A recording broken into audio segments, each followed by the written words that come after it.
Good evening, I'm Ces Oreña-Drilon. And I'm Shawn Yao. The big stories tonight. It's the defense team's turn to present their case at the ICC.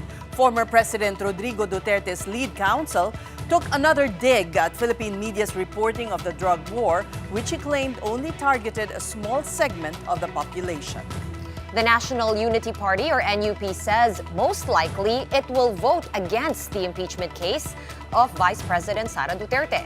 The NUP is the second largest bloc at the House of Representatives. And on the still unfolding story of an alleged cash delivery scheme as told by former soldiers, Malacanang has dropped a name, while one senator says the amount involved is simply mind-boggling. Mr. Rodrigo Duterte should not remain in detention for years to come simply because the prosecution cannot make out substantial grounds to believe that this individual committed the crimes with which he is charged. Now, Mr. Julian Nichols confidently said the other day that you can ignore Rodrigo Duterte's speeches.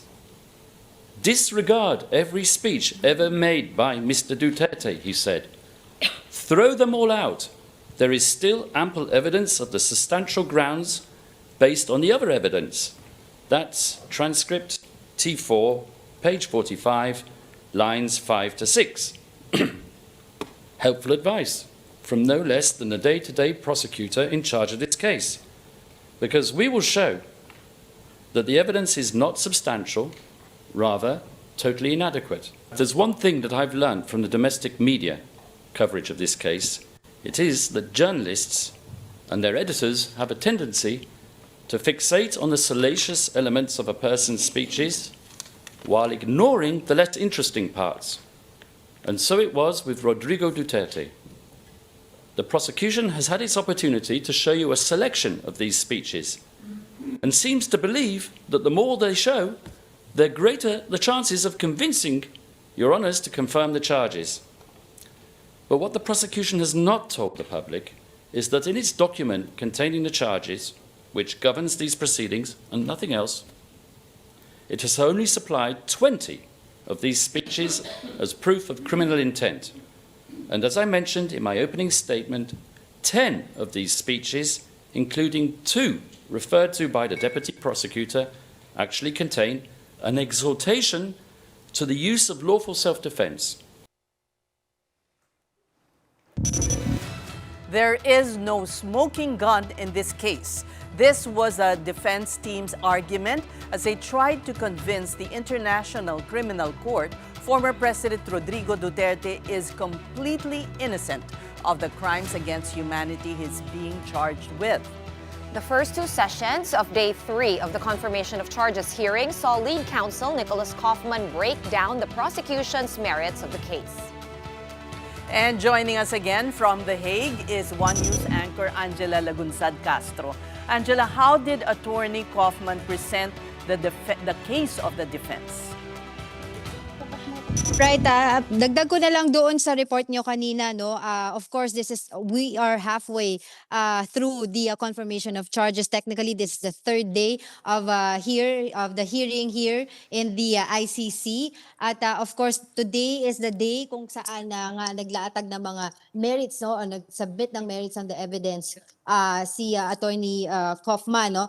Isa sa mga sinabi niya doon, yung the target of the attack was not Filipino as a whole, but the suspected drug personalities and criminals. So sabi niya, let us ask ourselves whether the alleged attack in this case was directed at population as a whole or as at a subjectively defined subgroup or perceived alleged criminal offender. So dito pinupunto niya, napakarami nga ng bumoto kay Pangulong Rodrigo Duterte. He's loyal to the country. He loves his country. Tapos bakit niya ba magkakaroon ng attack to the whole population? So yun yung sinasabi ni Kaufman doon. Kanina I was able to talk to Sal Panelo, no, pero umalis na siya to eat kasi naka-break ngayon ng session. And I asked him kung ano yung kanyang naging kumbaga reaksyon dito sa naging presentation ni Kaufman, ano?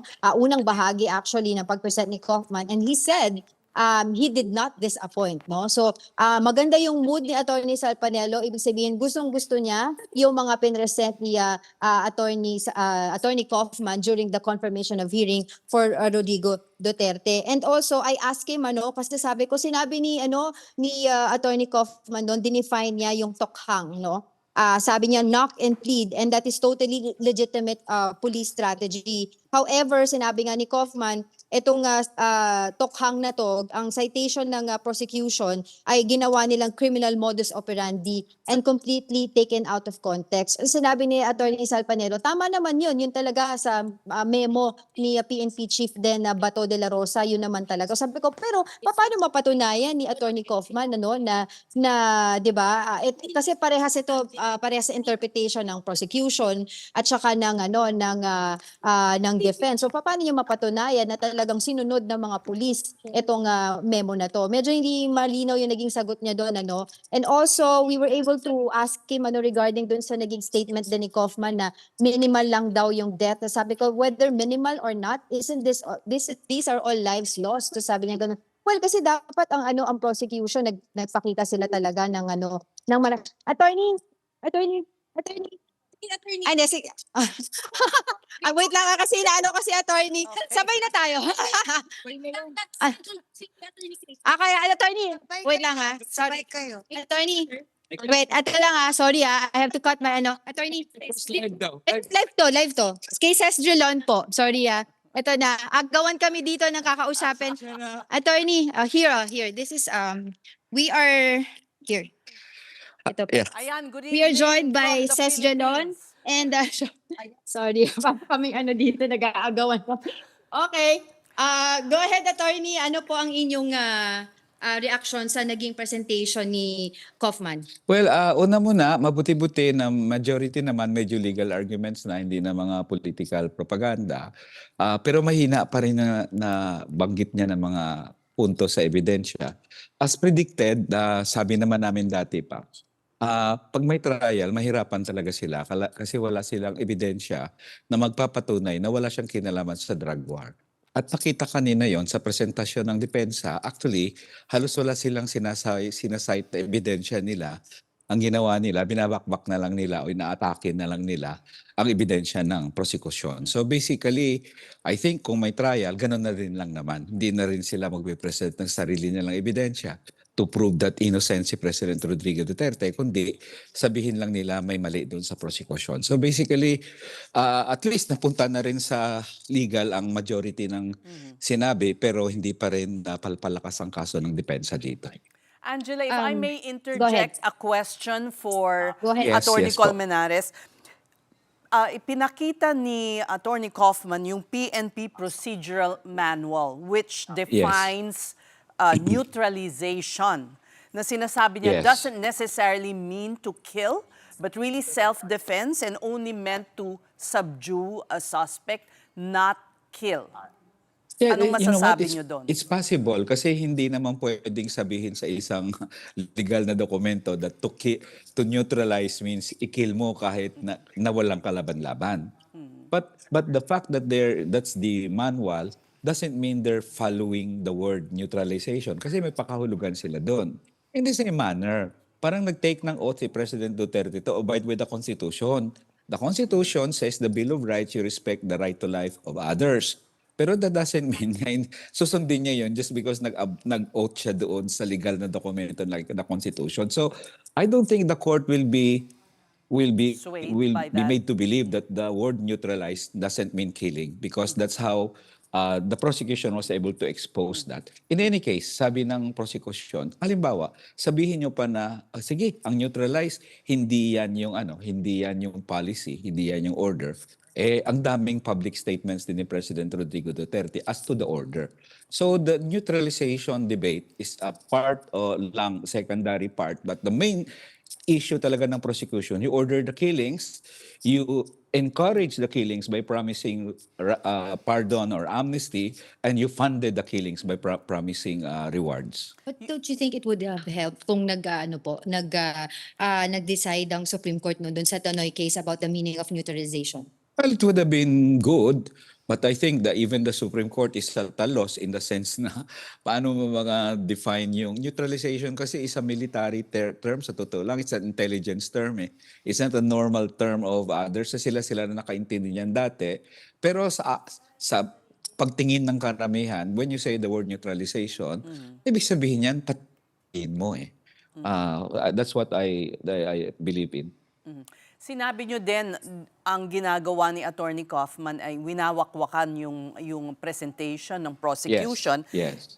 Ang sabi niya, Yes. walang connecting line, walang interaction, walang evidence na nagpo-prove na Yes. yung mga co-perpetrators ay nagpulong at pinag-usapan itong common plan na ito.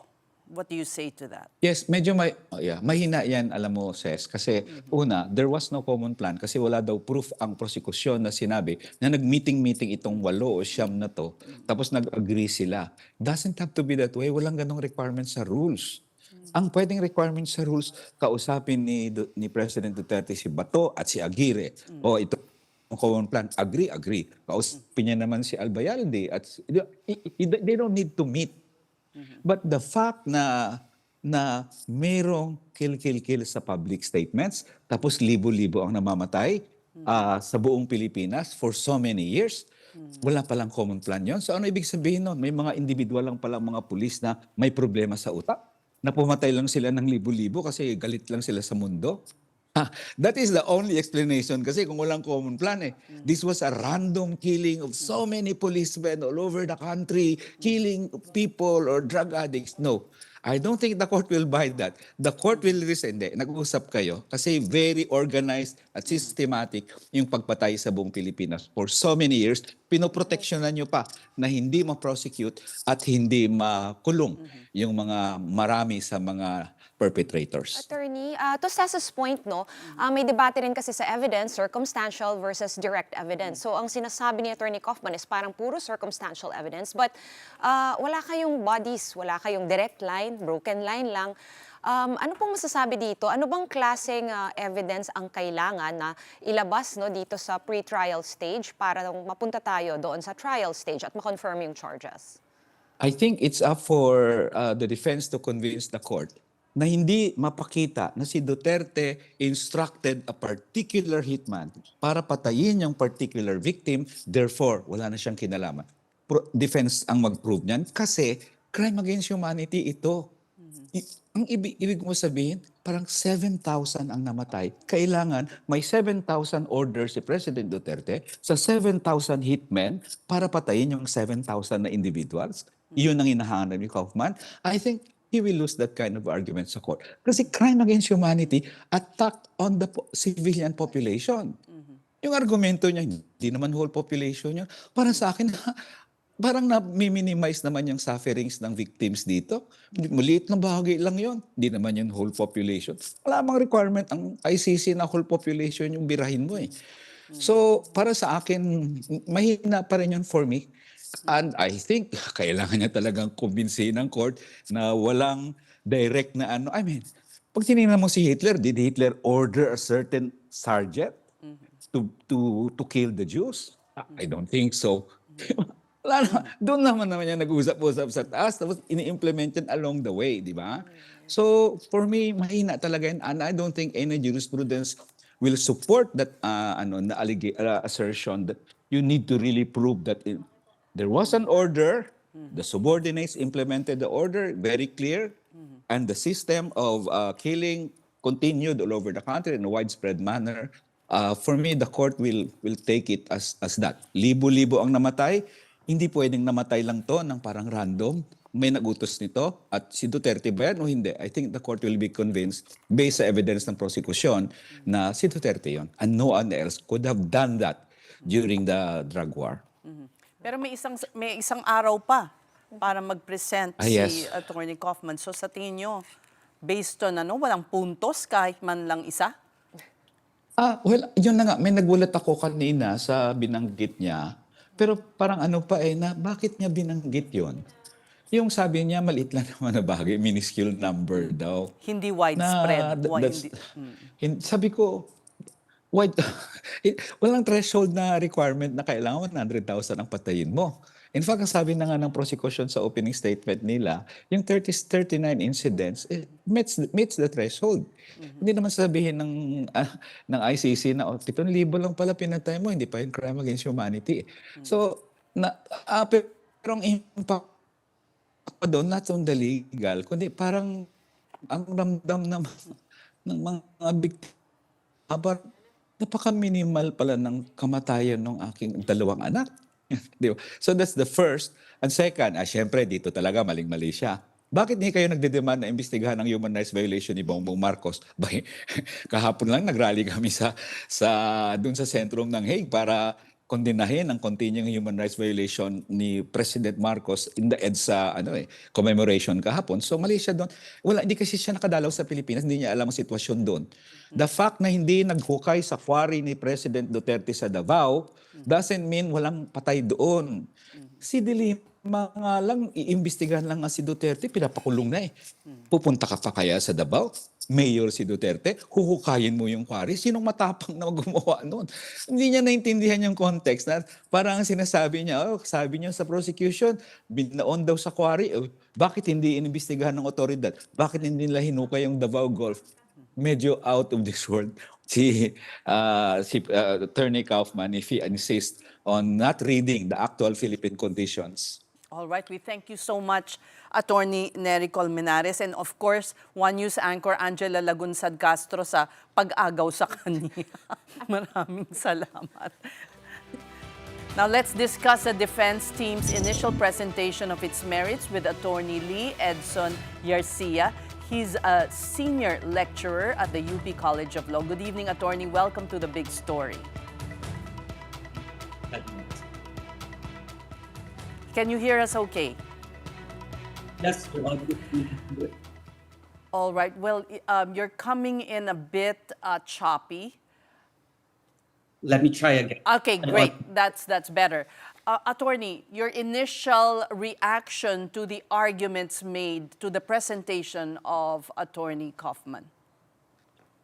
The defense have prepared well for this presentation, and I think they have provided some arguments that prosecution would have to respond to later on. I think there were 2 arguments raised, but so far 3 points were quite ethically argued by Kaufman. First is that when you look at the speeches made by the former president, his argument is that the evidence presented by the prosecution is selective. It's based on media reports which are selective and did not encapsulate the whole meaning of President Duterte. In fact, there are some exaltation and order or instruction to the police to only use force in the lawful exercise of the office, as a self-defense. From a legal standpoint, however, we will recall the presentation of the prosecution. They really presented a lot of the speeches. And during the defense presentation, they identified some of the speeches and qualified some of the speeches. And I think the judges might want to require to check whether the evidence is insufficient for the defense to explain all the speeches made. Because in the first 2 days, we saw a substantial presentation, different speeches where the president himself even owns up to the killings that happened and say that he's the one responsible. So on one hand, I think it's a valid legal argument to make. I do feel perhaps in the next part of the defense presentation and maybe tomorrow also, they would have to comprehensively respond to all of the evidence presented by the prosecution. So that's one aspect that I think was emphatic.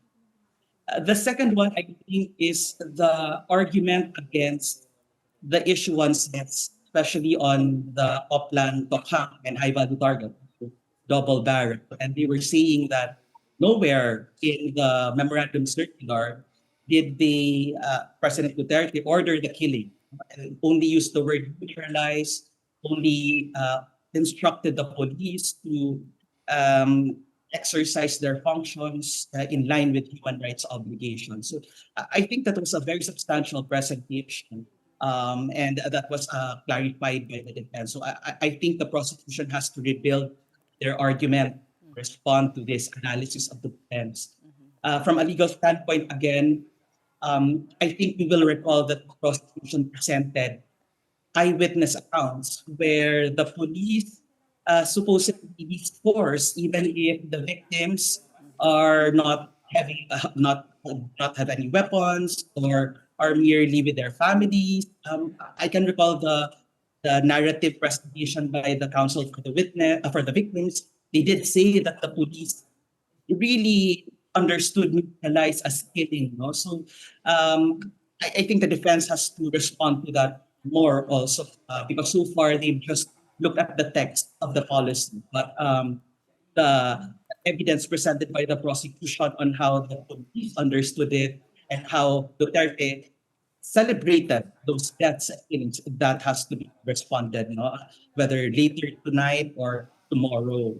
And finally, I think a very, very important point as well was their challenge on the absence of a common plan. They were saying that Duterte, the prosecution did not prove any or provide any evidence that Duterte was part of a common plan, meeting of the minds, no direct evidence to establish his pivotal role. At this point, I think the evidence they have presented a lot of evidence. All right, we now lost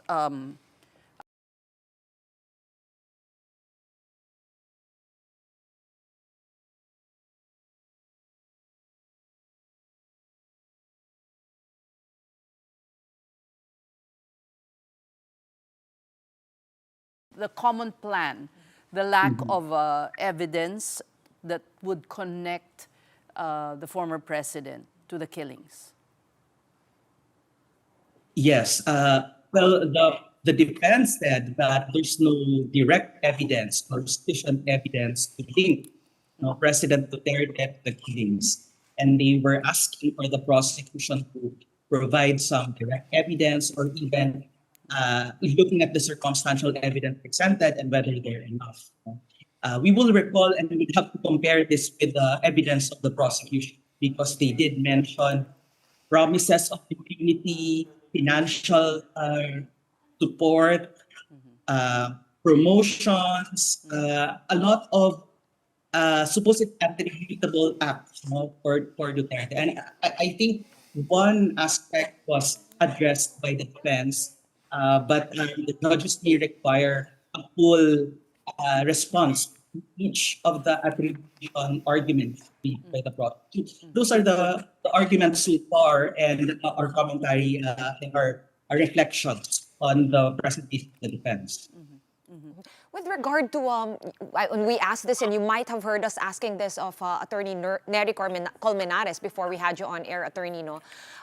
Is circumstantial enough to take this case to the trial phase? Out of the pre-trial phase, sapat na ba ang circumstantial evidence para mag-proceed sa actual trial? Yes. Actually, sa international court at sa international tribunal, at sa stage na ito ng confirmation of hearings, the only requirement is to establish substantial grounds. Ang ibig sabihin substantial grounds, sa minds of judges, it is reasonable to conclude that the crimes of murder were committed, that it's widespread and systematic, and that attributable to the term.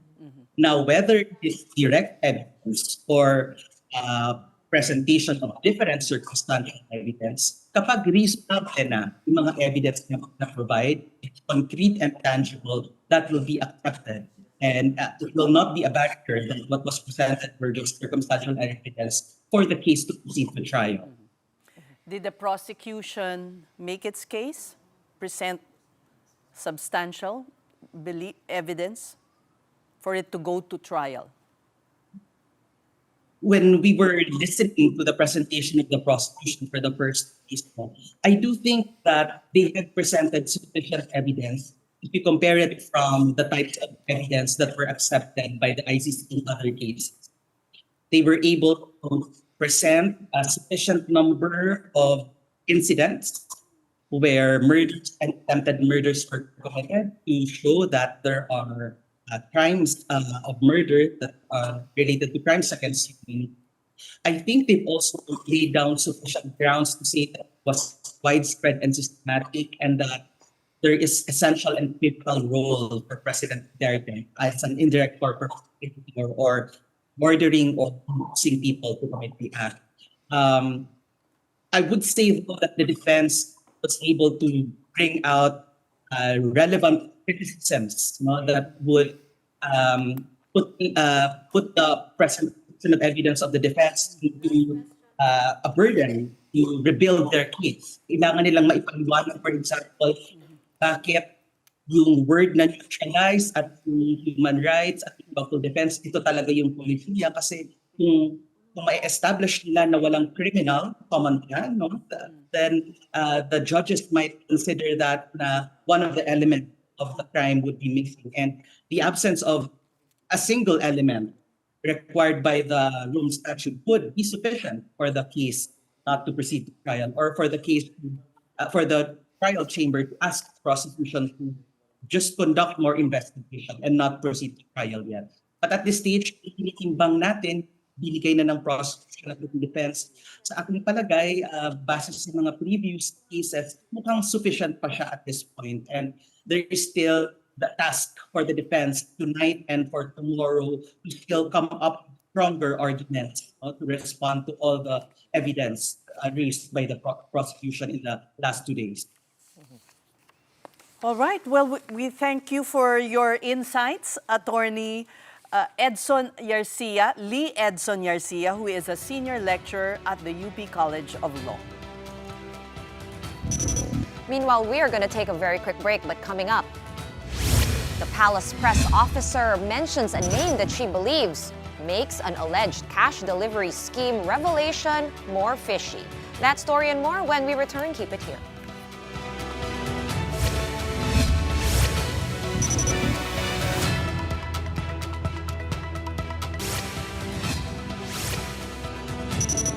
Thank you for staying with us here on The Big Story. The joint affidavit of 18 self-identified former soldiers has been submitted to the Office of the Ombudsman. They are claiming delivery of 805 billion pesos in flood control kickbacks to public officials, including to President Bongbong Marcos.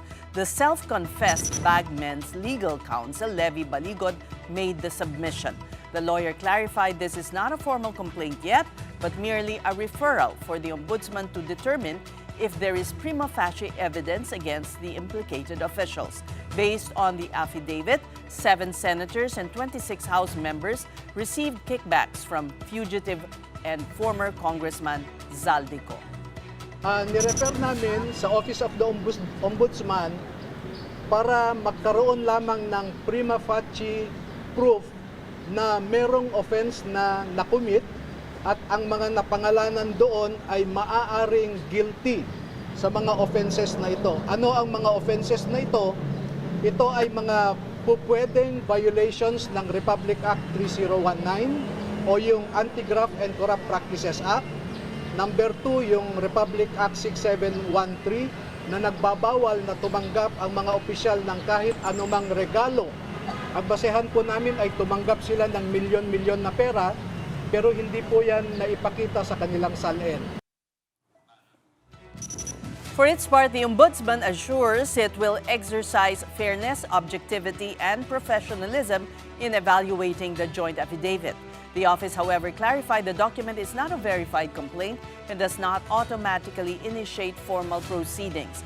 From here, the Ombudsman will assess not only the contents of the affidavit, but the credibility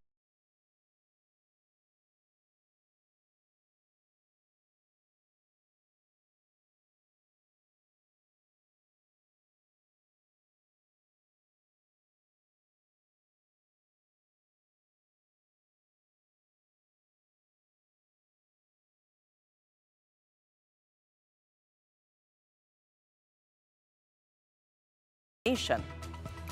So kung ang napunta kay Congressman Zaldico allegedly 805. Saan manggagaling yung napunta kay Bernardo?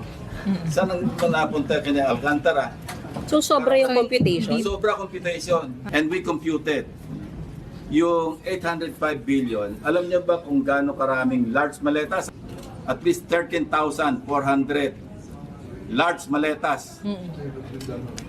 My God.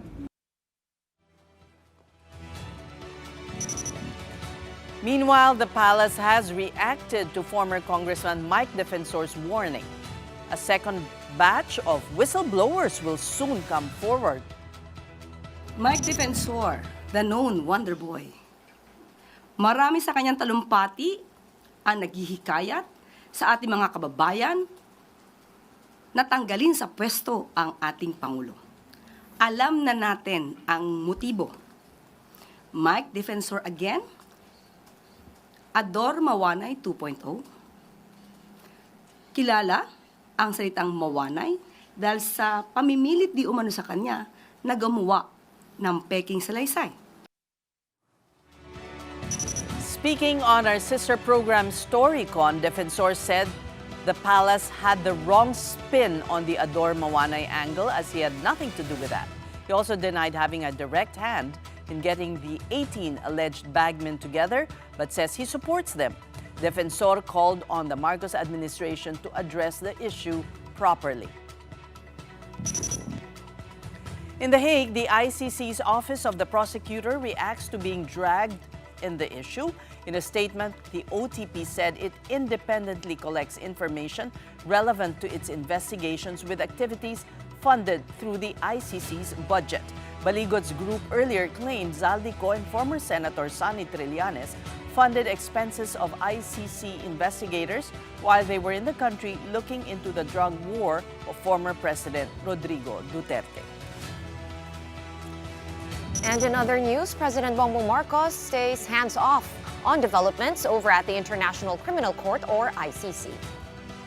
Palace Press Officer Claire Castro says if former President Rodrigo Duterte does not want to attend either his confirmation of charges hearing or pre-trial detention hearing, that is his decision.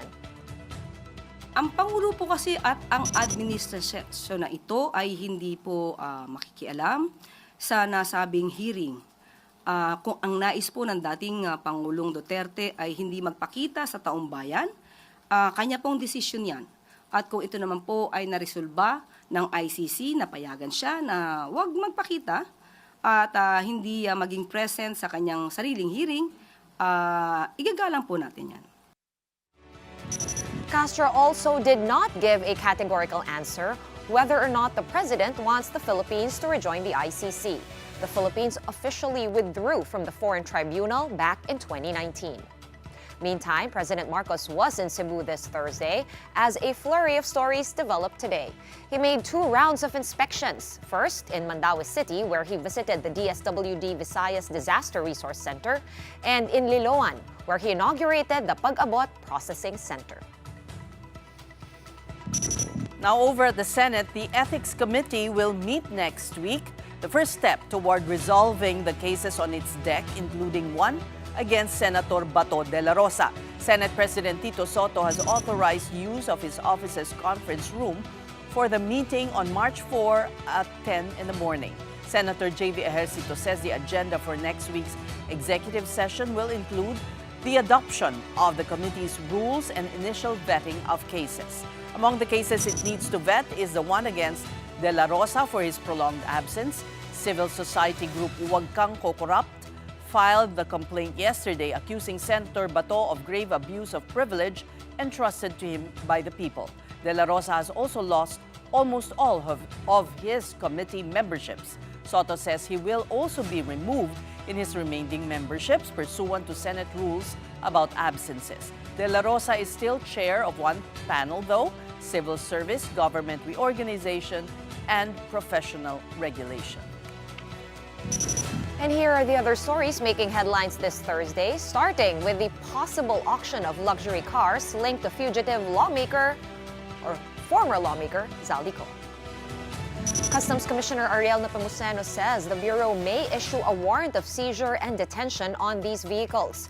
The 8 cars were seized in January and are now parked at the headquarters of the ICI, or Independent Commission for Infrastructure, in Taguig. They were found to have incomplete documents. Meantime, the Department of Information and Communications Technology and Cybercrime Investigation Coordinating Council are threatening a ban on Telegram. The messaging platform is under observation due to the proliferation of online gambling, scams, piracy, illegal drug trade, and online sexual exploitation. Officials are warning a ban if Telegram does not cooperate. And the Social Security system will not be increasing contributions until 2027. That is according to Finance Secretary Frederick Go, who also chairs the insurance program. SSS will also push through with its scheduled pension reform program this year, a hike of 10% for retirement and disability pensioners and 5% for death and survivor pensioners in September 2026 and 2027. Go says the SSS is now the most profitable GOCC in government, with reserve funds breaching the 1 trillion peso mark. This is the big story in One News, and coming up, Vice President Sara Duterte got emotional during an event in Davao. What could have brought on her tears? The answer when we come back. Stay tuned.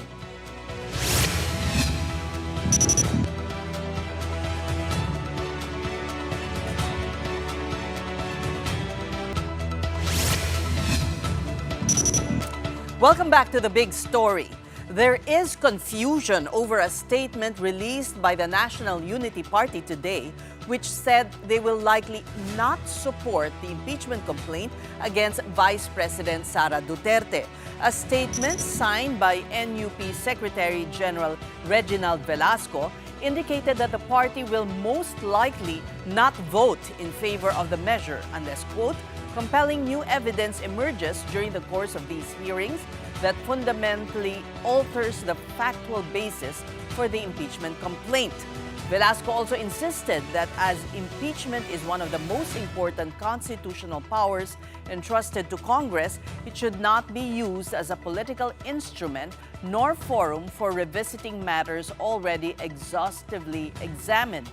Party Chairman Ronnie Puno clarified this is not the NUP's unified stand. He said members will be allowed to vote based on their conscience. No, this is not the party stand. This is just the consensus of the ones that I have talked to. We will have another formal meeting. I doubt that there will be a uniform party stand here. No, because there is just too much division among our members. So the tendency now, or the direction now, is that we probably will have parang a conscience vote, no? That everybody will be allowed to vote the way he wants to vote. There is no clear, there's no clear bias or leaning towards either side at this point, no. So we are very divided right now. So we ended up with, sige, let's see what the evidence will show. For now, Puno declined to say if there are factions forming within the NUP, but Puno insists it did not have any connection with Vice President Sara Duterte's early announcement of her 2028 presidential bid, and that the NUP remains with the House majority. Absolutely not. Wala naman connection yun eh. Alam naman ng lahat, tatakbo na siya, no? So, alam naman na lahat, nasa majority kami ng Congress, no? So, we're not on the same side. So that has nothing to do with this. This has to do with fair play. It has to do with the process that we are undertaking. The House Justice Committee will begin discussions on the impeachment sufficiency of form and substance on Monday, March 2. Other members of the NUP believe VP Sara deserves to be impeached. Congressman Benny Abante, who endorsed one of the complaints against Duterte, is silent. The evidence last time, matatag yun, and saying na may kinausap kang taong handang pumatay sa presidente kahit anong taon, it will always be an impeachable offense. I will not take back my previous vote during the previous impeachment. I'm not aware of any specific party statement or official statement from the party. Miyembro ako ng NUP At nagpapasalamat ako sa partido that they have always respected my principles and my independence pagdating sa mga national issues. Ako basta ang magiging stand ko dahil sinabi rin naman niya na probably it might be a conscience vote. So doon ako, what is just and what is right. Now, what if Vice President Sara Duterte stayed in Davao and had not sought out a national post? VP Sara herself raised this question after attending an event in her hometown of Davao City yesterday. She became emotional as she recognized some of the faces she worked with back when she was city mayor.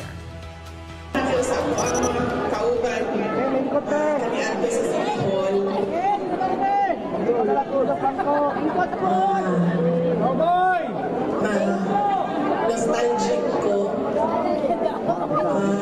na ate na ko ako ang kamingaw sa Davao, sa Mindanao.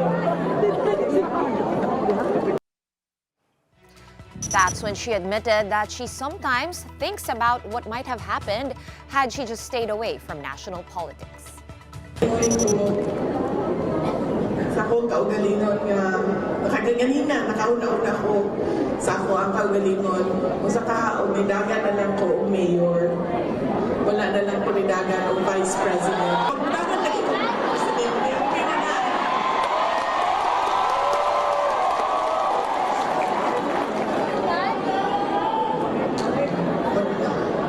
Okay na lang pagdagan sa presidente, nagkasinabot na taan ng tanan na dapat. Now let's have a political strategist weigh in on these developments. Welcome back to the Big Story, Malu Tequia. Hi, good evening, Ces, and good evening, Shawn. Good evening to your televiewers. Before we go into your predictions for what may happen, it's rare for VP Sara to show a vulnerable side. Did you see that?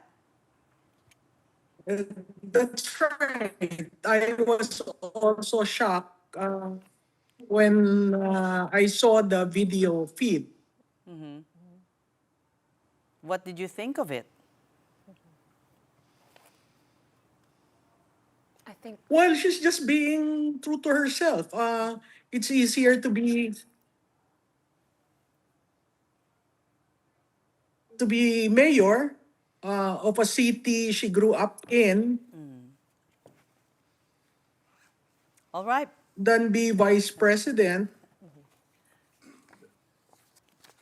You are carefully weighing your thoughts. I'm surprised. Malu is usually... Oh, there is a delay. All right, all right. I thought biglang bakit choppy ba or natatahimik tong si Malu Tequia, who's usually, very Hindi, fiery. Ako, alam mo naman ako, Ces. Okay. We're beginning the year in a rather turbulent manner. And do you predict more turbulence?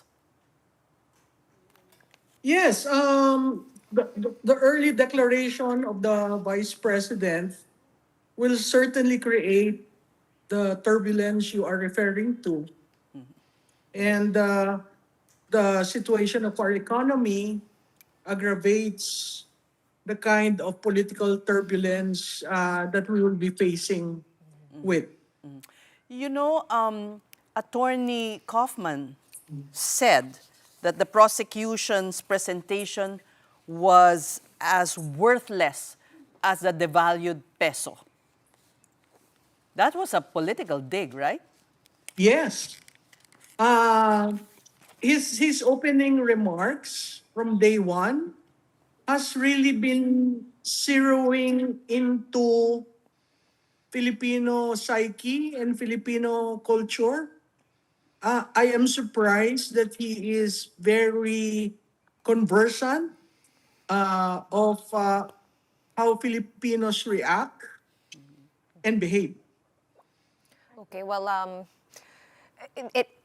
some pundits might say, Malu, that Attorney Kaufman's also speaking to Filipinos because of course, 2026 is shaping up to be a very turbulent year for politics. But of course, we already know that VP Sara made an early announcement that she will run in 2028. We just also read a report that the NUP said or that they will not all be supporting the impeachment. Medyo magulo sila right Medyo now. malabo sila. Malabo. Malabo. But, yun nga but says, I wanted to trying point... to parse how their position, Oo, pero parang right now namamangka sa dalawang ilog. parang ganon. But because Malu also wrote an editorial the other day and she said fragmentation will favor Vice President Duterte, whereas coalition will make her more vulnerable. What Can you elaborate? Can you elaborate? And are you Yeah. seeing that fragmentation? I was surprised initially of the position taken by NUP and that it has to be explained by Congressman Ronnie Puno. I thought that was sealed. And then today we have various members saying a different tune. I think we will see before Monday certain political parties meeting and figuring out how they will be acting on Monday, whether they'll be very active at the Justice Level Committee or just wait for the plenary. So we will see definite changes in certain political party positions that will be made as we hit Monday. And that, yes, consolidation would be a problem for the Vice President because that would mean all political parties will be joining forces, whereas fragmentation would lead to his base solidifying. And it's too early to say whether it will lead to fragmentation or consolidation. Says, if you look at the way they are signaling, they meaning the political parties, it would appear that they are reacting, and they have been reacting since she announced her decision or intention to run. So my sense is they are looking at how the public will come in the fray, considering her strength really belongs to the ordinary Filipinos, not to a political party, because she's not a member of any political party right now. So the signaling would be both for the oligarch-backed political parties, as well as those who have terms that allows them to run for 2028. Okay, but would an alliance of the BBM administration and the traditional opposition not be far-fetched? It's going to be very hard, as you very well know. When you talk of alliance, you need the rules of engagement. When you say the pink, the yellow, and the Makabayan will be joining forces with the Marcoses, the main trigger points there would be how would they be alliance partners, like what former Senate President Frank Drilon said. It all begins with how do we ensure that we are able to field a competitive candidate and that the alliance will hold. When you're talking about coalitions, of course, we also see one forming over of the different groups of the so-called opposition, whichever group you might think is the opposition. They're all kind of uniting right now. Do you think this will hold, especially if they do decide to form a coalition with the ruling party or the administration or BBM's party at that? And how do you think people, the voting public, given na nagbabago na kasi, puro Gen Z na ngayon at dadami pa by 2028, how will that change the landscape, Malu? Shawn, you're correct, no? 60% of the total registered voters belong to Gen Z. And by 2028, they will be, I think, voting for the second time. So it's interesting how they will define 2028 and what the issues that they hold dear as compared to millennials, Gen X, even the senior citizens. So critical talaga. Critical talaga si Gen Z. Okay. Gusto kong ipasok yung disclosure of these bribes, the parang mind-boggling amount of supposedly saldi to senators and even the president. What do you make of that? Well, when I heard of it, I was so surprised because it practically strengthened the position made by the earlier Marine Gutesa. So it collaborated Gutesa, and the staggering number of luggages. Yeah, 13,000 as well. something. Oo, di ba? Tapos yung May paggamit mabibili ka bang ng- 13,000 pala sa luggage sa Pilipinas? Sa tingin ko plinano. Kaya syndicated activity eh. Biro mo kasama pa ang helicopter at saka eroplano. It's a very well-planned distribution system. Never before seen in Philippine politics. Sabi ni Yusek Claire, palitan nyo yung script, hindi mali ang script. Hindi award-winning. Hindi award-winning. Hindi mo naman kailangan maging award-winning. Ang kailangan lang nilang i-rebut, totoo bang may pera, yung maleta, totoo bang tinanggap? Kasi may mga addresses eh. At saka may mga resibo yung Marines. So, kung pangit yung script, para mong pinuput down yung mga security ni Repco. Pero hindi nila dinideny yung pondo. Doon ako nagtataka dahil they should confront the issue. And the issue really is the distribution of money. Are these kickbacks? Are these part of the for later release? Are these, there's so many permutations of what it could be, but they never denied the distribution of the same. Well, at least that's now with the ombudsman, so we'll of course be monitoring kung anong gagawin ng office na yon. But next week, March 2, Monday, we'll be starting to hear the House Justice Committee debating on the form and substance on the 4 impeachment complaints against VP Sara. Malu, given the many events of this week, what are you going to be watching out for during those hearings come Monday next week? Well, one is how the decorum of the committee, which is very different from the first impeachment. The fact that they were not able to translate it immediately to the Senate is already like a red flag. That it will stay with the committee until they are able to put together the charges that will hold in a hearing. Form is easy. Substance, you will just have to be fair because the way they ruled on the impeachment against the president, it was clinical and there was no mention of evidence. So it never really got deeper at the committee level. I think this impeachment with the vice president, because the intent is really to remove her, I think the 4th impeachment will be the new information being introduced, which is essentially the bank accounts and the SALN.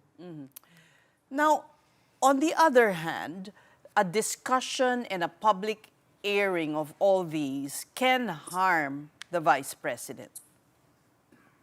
I don't necessarily agree, Cesa, kasi she has already been battered, rammed, destroyed, less than a year in office. But if bank accounts are open, for instance, and reveal some wrongdoing, Oh, of course, definitely. I'm speculating here, but yes. Definitely. But the problem with the bank accounts is you will have to wrestle with the legal and technical issues of prying open a private account. Your thoughts on the Madriaga affidavit, which is also part of that fourth complaint that was endorsed by, of course, members of the NUP as well? Sa akin, Shawn, Madriaga is a polluted source. Isn't Mike Defensor also one? I'm referring Well- to him and his involvement with the former soldiers. At least Mike Defensor is not in jail. Second, he's standing for what he truly believes in and supporting the 18 security personnel. That he is standing up on corruption. I think is more telling than comparing him to Madriaga. All right. We thank you once more for your time and your insights, political strategist Malu Tikia. Have a good night. All right, on that note, that is the big story for this Thursday. Thank you so much